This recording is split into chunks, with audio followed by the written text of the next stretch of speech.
नमस्कार मेरे किसान भाइयों, आशा है आप सभी कुशल मंगल होंगे। मित्रों, कुछ किसान भाइयों की समस्या ये रहती है कि उन्होंने काफ़ी मात्रा में गोबर की खाद का भी प्रयोग किया, जैविक खाद का भी प्रयोग किया और भरपूर रासायनिक खादों का या कहें कि वो उतनी मात्रा में प्रयोग कर रहे थे जो कि उनको रिकमेंड की गई थी। उसके बावजूद भी उनके उत्पादन में आशातीत जो है फसल नहीं पैदा हो पाई, या ये कहें कि उनका उत्पादन उतना नहीं हो पाया जो होना चाहिए था। जबकि उन्होंने बीज भी सही प्रयोग किया और समय समय पर पानी, यानी सारी कंडीशन फॉलो करने के बाद भी अगर आपका उत्पादन नहीं बढ़ पा रहा है तो कमी कहाँ रह गई। किसान भाइयों, आज मैं आपको बहुत ही महत्वपूर्ण वीडियो लेकर आया हूँ जिसमें मैं आपको ये बताऊँगा, यदि आपने गोबर की खाद भी पर्याप्त दी है, आपने सभी रासायनिक खादों यानी कि मुख्य जो रासायनिक तत्व हैं नाइट्रोजन, फास्फोरस, पोटेशियम का भरपूर प्रयोग किया है, उसके बावजूद भी आपको आशातीत सफलता नहीं मिली है, तो क्या कारण हो सकता है, उन सब बिंदुओं पर आज चर्चा करेंगे। शुरू करते हैं। मैं हूँ आपका डॉक्टर के भारद्वाज और आप देख रहे हैं ब्रजरज कृषि फार्म यूट्यूब चैनल। दोस्तों, सबसे पहले मैं हाथ जोड़ करके आपसे एक निवेदन जरूर करना चाहूँगा, जो भी नए किसान भाई हमारे चैनल पर हैं वो सब्सक्राइब जरूर कर लें और ऑल के बटन को क्लिक कर लें, जिससे आपके पास जो भी नई वीडियो आपके काम की मैं लेके आता हूँ वो आपके पास सबसे पहले पहुँचे, आप उसको देख करके फ़ायदा उठाएं। दोस्तों, बहुत समय लगता है इन सब चीज़ों को लाने के लिए, काफ़ी सारे रिसर्च पेपर की स्टडी करनी पड़ती है। तो सबसे पहले किसान भाइयों, मैं आज बात करूँगा कि हम लोग फसल की तैयारी करते हैं तो इस समय रबी और खरीफ की फसल के बीच में एक जायद की फसल है। कुछ किसान भाई जायद की फसल करते हैं, कुछ आलू किसान हमारे ऐसे भी हैं मित्रों जो आलू के अलावा लास्ट में सिर्फ आलू ही करते हैं। निस्संदेह उनका उत्पादन अच्छा होता है, लेकिन और भी आप अच्छा ला सकते हैं। कुछ और इन बातों पर, सूक्ष्म बातों पर ध्यान रखेंगे। सबसे पहले मैं आपको ये बताना चाहता हूँ कि अगर आप गोबर की खाद का प्रयोग करते हैं तो वो कब करना चाहिए, कितना करना चाहिए और कैसे करना चाहिए, इस पर भी गौर करना आवश्यक है। साथ ही किसान भाइयों, आप केवल रासायनिक खेती करते हैं तो वो रासायनिक खेती कितनी मील का पत्थर साबित नहीं होगी, वो भी आपके खेत में बहुत समय तक लाभकारी नहीं हो पाएगी।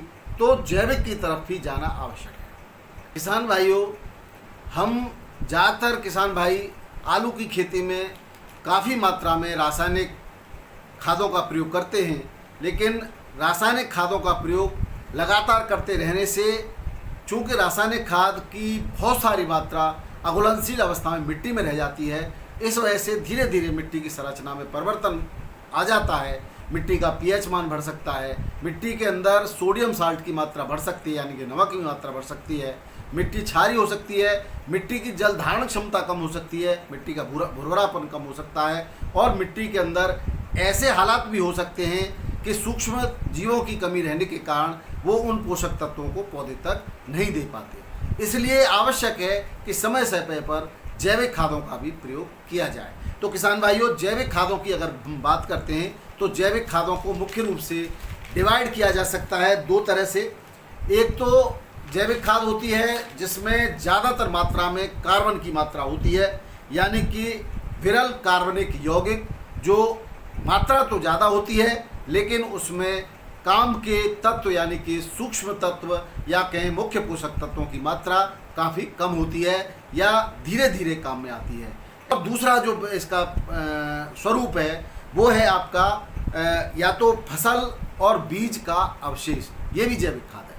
फसल, बीज, अवशेष यानी कि इनकी जो मात्रा होती है खाद की, जैविक खाद की, वो सांद्रित पोषक तत्व जैविक खाद कह सकते हैं आप, यानी कंसंट्रेट न्यूट्रिएंट्स ऑर्गेनिक मैन्योर या ऑर्गेनिक मटेरियल कह सकते हैं आप। तो ये दो भाग हो गए। अब हम पहले भाग पर जाते हैं फिर से भी, विरल वाले, यानी कि जो आपका बहुत कम मात्रा लेकिन बहुत उपयोगी मात्रा, उसमें ज़्यादातर मात्रा कार्बन की होती है, वो है दोस्तों गोबर की खाद। और गोबर की खाद भले ही सूक्ष्म तत्वों को या मुख्य पोषक तत्वों को पौधे को तुरंत या पर्याप्त मात्रा में न दे सकती हो, परंतु उसका असर भूमि की संरचना यानी मिट्टी की संरचना, मिट्टी की जल धारण क्षमता, मिट्टी की जो है पीएच मान और मिट्टी के कणों का साइज, ये सब कुछ निर्धारण करती है और बेहतर बनाती है। अब हम अगर गोबर की खाद की बात करें, जो कि किसान भाई जो भी हर फसल में हालांकि प्रयोग किया जाता है, बागवानी में भी प्रयोग किया जाता है, सभी फसलों में वो प्रयोग करना भी चाहिए, लेकिन चूंकि हम आलू पर ज़्यादा काम करते हैं, हमारे साथ आलू किसान ज़्यादा जुड़े हुए हैं, तो हम आलू को मद्देनज़र रखते हुए सारी बात करेंगे दोस्तों। तो आप बार बार अगर रासायनिक खादों का भी प्रयोग एक तरह से करते आ रहे हैं तो धीरे धीरे उत्पादन घटता जाता है और आपकी फसल की गुणवत्ता घटती चली जाती है। इसलिए आप क्यों घटती है, उसका कारण है दोस्तों, उसके अंदर कार्बन का प्रतिशत, जो कि मिट्टी के अंदर 0.3% होना चाहिए, वो घटकर के 0.08% रह गया है।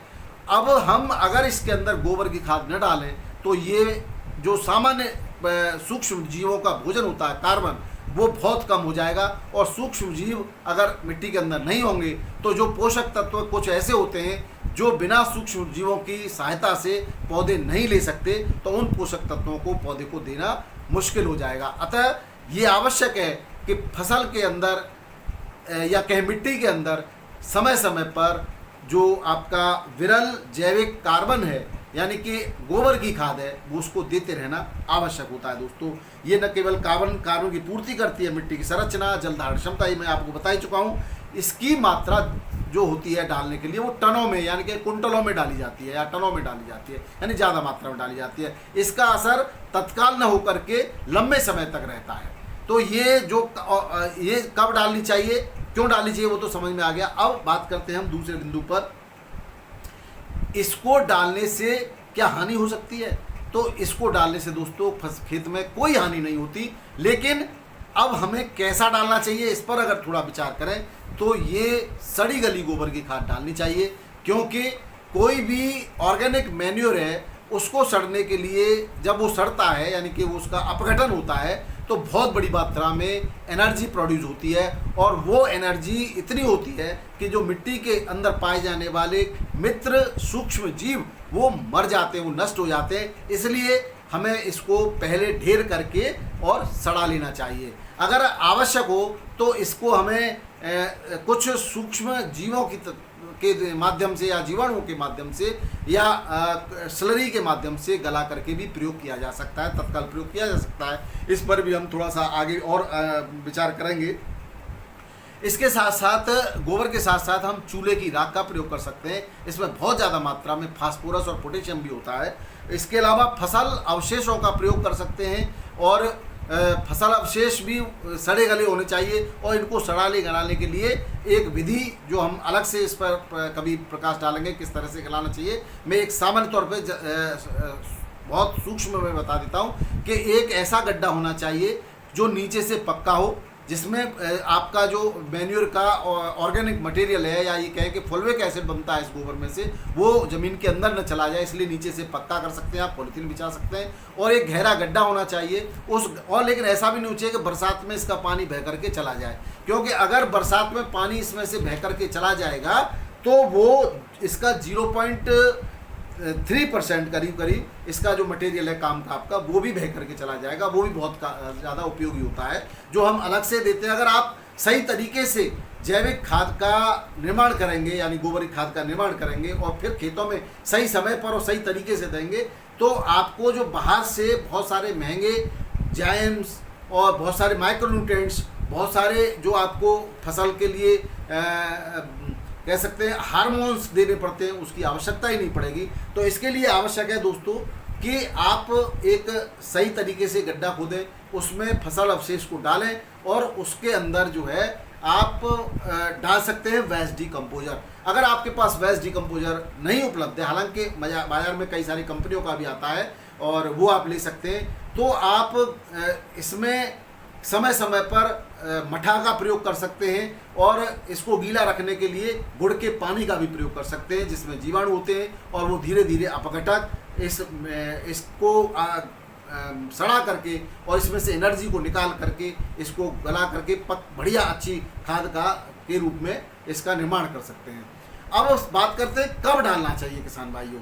तो कब डालना चाहिए, तो इसका सर्वोत्तम जो समय है वो है बरसात का समय, लेकिन उसके लिए शर्त यह है कि बरसात का जो पानी है आपके खेत में भरता है वो निकलना नहीं चाहिए। नहीं तो मैंने आपको बताया कुछ भाग, इसका बहुत महत्वपूर्ण भाग जो आपका जो ह्यूमरस है या मृदा है या ह्यूमिक एसिड कह सकते हैं वो, और फुलविक एसिड जो होता है वो बह करके चला जाता है। तो वो न बहे, इसलिए पानी अंदर ही रहे। तो बरसात के समय आप जब बरसात प्रारंभ होने को है या बरसात कुछ रुकी हुई है तो तुरंत डाल करके और तुरंत जुताई कर देनी चाहिए, अच्छी तरह मिट्टी में मिला देना चाहिए, जिससे इसका सर्वोत्तम लाभ होता है। अब मैं बात करता हूं इसके दूसरे पॉइंट पर, यानी कि जो आपकी दूसरा और क्या तरीका है गोबर की खाद को आप कंपोस्ट में कैसे बदल सकते हैं। दूसरा जो तरीका है इसको आप कंपोस्ट में बदल लें, यानी कि आप इसमें केंचुए डाल करके केंचू का प्रयोग कर सकते हैं। कंपोस्ट खाद डालने का की एक पूरी एक विधि है, उसको हम कभी अलग से वर्णन करेंगे। तो उसमें भी अगर कंपोस्ट खाद की बात करें, उसमें जो नाइट्रोजन, फास्फोरस और पोटेशियम का रेशो होता है वो 3:2:1 का रेशो होता है। यानी कि आपका जितना उसके अंदर कंपोस्ट में है वो अगर 3% उसके अंदर नाइट्रोजन है तो उसका 1% फास्फोरस होगा, वो 2% फास्फोरस होगा और 1% उसमें जो है पोटेशियम होगा। तो बहुत अच्छी खाद बन जाती है। हालांकि इसमें कंपोस्ट के लिए आप उसका जो कच्चा मटेरियल, रॉ मटेरियल यूज कर रहे हैं वो क्या है, इस पर बहुत कुछ निर्भर करता है। अगर उसमें केले के पत्ते का प्रयोग किया गया तो केले के पत्तियों में काफ़ी मात्रा में पोटेशियम होता है, तो उसमें पोटेशियम की मात्रा बढ़ जाएगी। और भी अगर आपने उसमें रॉक साल्ट मिला दिया है तो उसमें फास्फोरस की मात्रा बढ़ जाएगी। तो इस तरह से भी कुछ लोग कंपोस्ट का निर्माण करते हैं, तो वो भी बेहतरीन खाद होती है दोस्तों। और इसके अलावा कंपोस्ट में एनपीके के अलावा और भी 17 विभिन्न पोषक तत्व जो बहुत ही आवश्यक हैं वो भी पाए जाते हैं। तो ये सीधे सीधे पौधे को जो है जब ये पूरी तरह से कंपोस्ट यानी कि इनका अपघटन हो जाता है तो पौधे को इसमें से पोषक तत्व प्राप्त हो जाते हैं। हालांकि ये तुरंत उपलब्ध नहीं होते, इनका भी असर बड़े लंबे समय तक रहता है, जिस तरह गोबर की खाद का रहता है। अब एक और इसका स्वरूप है गोबर की खाद का कि अगर आपने स्लरी तैयार किया, यानी गोबर गैस का प्लांट आपका है या गोबर गैस के प्लांट की तरह कुछ स्लरी तैयार की गई है, जिस तरह से ड्रम में हमने पहले बताया था कि गोबर को घोलें गुड़ के पानी के साथ और उसको चलाते रहें तो 25-30 दिन के अंदर उसकी स्लरी बन जाती है, उसमें से गैस निकल जाती है, उसकी एनर्जी निकल जाती है। वो स्लरी डायरेक्ट आप अपने खेत में प्रयोग कर सकते हैं। अन्य कोई कच्चा गोबर या कच्ची गोबर की खाद को खेत में सीधे प्रयोग करना फसल के मिट्टी के सूक्ष्म जीवों के साथ साथ फसल के लिए भी हानिकारक हो सकता है किसान भाइयों। अब दूसरा जो तरीका है जैविक खाद का वो जीवाणु खाद। तो जीवाणु खाद में हम बात करें, आपको कई बार हम नाइट्रोजन, फास्फोरस, एनपीके के सोल्युबल बैक्टीरिया की बात कर सकते हैं। तो उनका बैक्टीरिया कल्चर किया जाता है और बैक्टीरिया कल्चर करने के बाद उन बैक्टीरिया कल्चर्स को मिट्टी में दिया जाता है। ज़्यादातर इनका प्रयोग मिट्टी में करना ही लाभप्रद होता है। इनका प्रयोग पानी के साथ, सिंचाई के साथ खड़ी फसल में भी करना लाभदायक होता है किसान भाइयों। अब एक और बिंदु पर मैं बात करता हूं जो दूसरा है। मैंने आपको बताया कि फसल अवशेष के साथ साथ मैंने एक बात और कही कि फल अवशेष या बीज अवशेष। अब फल अवशेष और बीज अवशेष में एक सबसे महत्वपूर्ण खाद या बनाने वाला जो तत्व है वो है दोस्तों खली, जिसमें सरसों की खली का प्रयोग विभिन्न क्षेत्रों में बहुतायत से किया जाता है। हालांकि कुछ क्षेत्र ऐसे भी हैं जहां पर सरसों नहीं होती, वहां पर मूंगफली की खली का भी प्रयोग किया जाता है, अरंडी की खली का भी प्रयोग किया जाता है, नीम की खली का भी प्रयोग किया जाता है, और अलसी की खली, राम तिल, तिल की खली, सूरजमुखी, सोयाबीन, बहुत सारे ऐसे दलहन और तिलहन हैं जिनका प्रयोग हम फसल उर्वरक बनाने के लिए जैविक तरीके से फसल उर्वरकों के रूप में कर सकते हैं। अब इनका प्रयोग कैसे करना चाहिए, किस तरह से करना चाहिए, इस पर थोड़ी सी चर्चा कर लेते हैं। कितने मात्रा में इनसे लाभ क्या होता है उस पर पहले बात कर लेते हैं। तो इनको जो मैंने कहा था एक विरल, यानी उसमें कम पोषक तत्व होते हैं और ज़्यादा मात्रा में उनको देना होता है, जबकि बीज वाले जो या फल वाले जो भी पोषक तत्व हैं यानी खली वाले जो पोषक तत्व हैं वो दोस्तों सांद्रित पोषक तत्व वाला ऑर्गेनिक मटेरियल होता है, यानी कि इसकी मात्रा की कम आवश्यकता होती है और इसमें पोषक तत्वों की मात्रा भरपूर होती है। इसमें आते हैं आपके तेलीय बीज और जो फल अवशिष्ट आते हैं। इसमें कार्बन प्रतिशत तो कम होता है लेकिन पोषक तत्वों की मात्रा भरपूर होती है, और इनको ऐसा नहीं है कि उनकी तरह पे अनंत मात्रा में कितना भी दे दें लाभ ही होगा, ऐसा नहीं है। अगर इनकी अनियंत्रित मात्रा प्रयोग की जाती है या तरीके से इनका प्रयोग नहीं किया गया तो फसल में नुकसान भी हो सकता है। जानकारी इसकी लेना पूरी तरह से आवश्यक है। इसको खड़ी फसल में नहीं दिया जाता, इसको देने के लिए मिट्टी में ही इसको देना चाहिए और कितनी मात्रा में देना चाहिए इसके लिए हमने आपकी सरसों की खली का एक वीडियो अपने चैनल पर दिया हुआ है, उसका लिंक डिस्क्रिप्शन बॉक्स में मिल जाएगा, उसको आप देख लेना। बाकी की खली के बारे में भी मैं आपको एक अलग अलग वीडियो दूंगा क्योंकि ये वीडियो बहुत लंबा हो जाएगा। इसमें आप सरसों, सूरजमुखी, महुआ, मूंगफली, नीम, सहजन आदि खली का प्रयोग कर सकते हैं। अब एक और कंसंट्रेट फॉर्म में अवशेष होता है जो कि जानवरों के अपशिष्ट होते हैं। अब मैं आपको एक चीज़ और बता दूं कि भेड़ बकरी का अपशिष्ट, गाय भैंस अपशिष्ट और मुर्गी के अपशिष्ट, इन तीनों अपशिष्टों की अगर तुलना करें तो सबसे ज़्यादा मात्रा में किसके अंदर कौन सा तत्व होता है उसकी ज़रा से एक बार ज़रूर मैं बात करना चाहूँगा।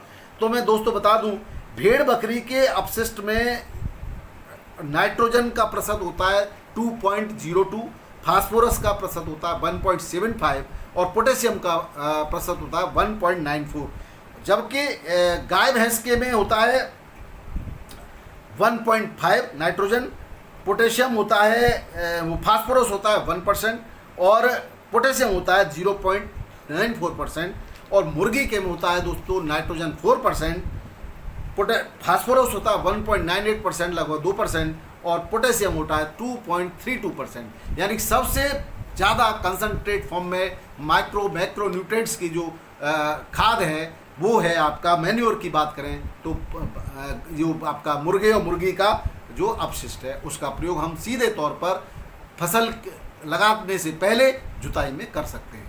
तो इसके अलावा किस में कितना प्रतिशत होता है उसका मैं अलग से वीडियो दूंगा किसान भाइयों। अगर इसको वीडियो को मैं दूंगा तो ज़्यादा बड़ा वीडियो हो जाएगा। फिर भी मैं एक बात और बता दूं कि अगर नाइट्रोजन की दृष्टि से देखा जाए तो सबसे ज़्यादा सूरजमुखी की खली में नाइट्रोजन प्राप्त होती है। इसमें भी थोड़ा सा आपको विभिन्न रिसर्च पेपरों में थोड़ा डिफरेंस मिल जाएगा। उसमें अंतर आता है तेल की मात्रा से। तेल की मात्रा का अगर हम किस तरह से उसकी पिराई करवाते हैं उस पर अंतर आएगा अलग अलग परीक्षणों में, लेकिन जो नॉर्मल रूप से अगर हम परीक्षण करें तो परीक्षणों के आधार पर प्राप्त आंकड़ों के अनुसार मैं आपको जानकारी देना चाह रहा हूँ कि सबसे ज़्यादा नाइट्रोजन 7.9% सूरजमुखी में, उसके बाद दूसरे नंबर पर मूंगफली की 7.3%, सोयाबीन 7%, करंज 6.4%, तिल 6.2%, इनमें सबसे ज़्यादा मात्रा होती है नाइट्रोजन की। वहीं अगर फास्फोरस की बात करें तो 2.2% सूरजमुखी, 2.0% तिल और करंज और 2.2% तिल होता है और 1.9% नीम और नारियल और 1.8% होता है कपास की अरंडी। अब दोस्तों एक बात और मैं आपको बता दूं कि इन सभी जो फसलों बीज के अवशेष यानी कि खली है उसका दो तरह से प्रयोग होता है। एक तो मनुष्य के खाने के रूप में और एक मनुष्य या जानवर कोई भी एक ऐसे पदार्थ ऐसी खली जो कोई भी मनुष्य या जानवर नहीं खा सकता है। तो किन का फसलों में प्रयोग करना चाहिए और कैसे करना चाहिए इसका अलग से आपको वीडियो दूंगा। अभी इस वीडियो में केवल मैं यही देना चाह रहा था कि इनके साथ साथ आप गोबर की खाद और इनका जो प्रयोग करते हैं वो आप बरसात के समय करें। और अगर 1% हम ये मान भी लें कि बहुत ज़्यादा बरसात हो गई और आपकी फसल में से कुछ वो खेत में से कुछ पानी बाहर निकल जाता है तो केवल मैं आपको बता दूं कि जो आप गोबर की खाद या जो आप फसल अपशिष्टों का जो कंपोस्ट है वो खेत में दे रहे हैं तो उसमें से जो आपका सीधे तौर पर जो जैविक मटेरियल आपको प्राप्त होता है वो 1% की उसमें से मिलता है, जिसमें से केवल 0.03% तत्काल फसल को प्राप्त होता है और 0.97% धीरे धीरे आने वाले 2 से 5 सालों तक वो प्राप्त होता रहता है। और केवल बारिश में इसका भी 0.03% मात्रा बह करके जा सकती है।